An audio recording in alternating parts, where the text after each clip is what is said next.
And the same thing with men and women. If you're going to force your woman to be beautiful in a time, hey, we got to leave, and creating, it has to be done by this, you're not going to get beauty. You're not going to get her intuitive, innate beauty.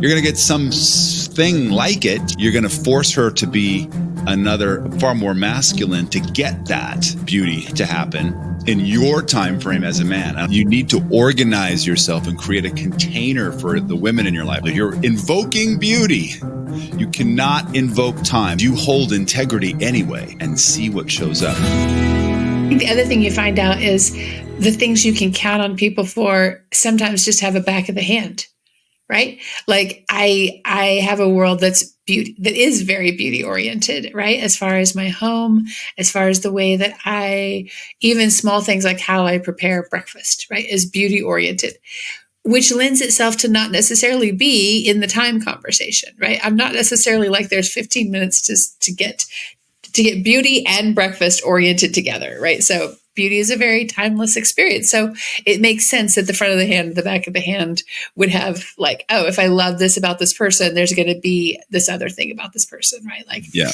we have a great friend who's a brilliant artist, and that means that he has a lot of alone time, because that's how brilliant art gets made, is a lot of times in solitude and in working through it and thinking through it and muscling through it. Like, it just requires the balance of like going diving for the pearls, right? To come up and have this beautiful treasure. So I love this. Yeah. This is super fun. We're going to have some more conversation about curious questions. Yeah. For sure. And for men, she was talking about beauty and the idea that beauty and time they really repel each other. And for us, we're like, why? Why can't beauty be in concert with time? Because beauty is timeless. If you're involved with beauty, whether you're an artist, I mean, and still write music. When you're writing music, it's very difficult when you know you have a time limit. You're like, I have to create a whole different non-beauty oriented set of algorithms in my heart and brain to be able to deliver great, beautiful music on time. And that doesn't mean that it is my actual beauty creative voice. It is a algorithmic voice.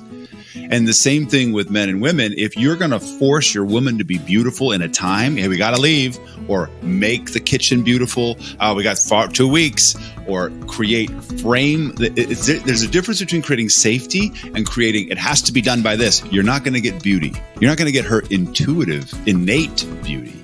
You're going to get something like it, but you're going to force her to be another, far more masculine to get that beauty to happen in your time frame as a man. And I promise you, you need to organize yourself and create a container for the women in your life, not just your love, but your daughter, your grandma, your mom, your coworker, that if beauty is involved, if you're invoking beauty, you cannot invoke time, or at least give a loose framework.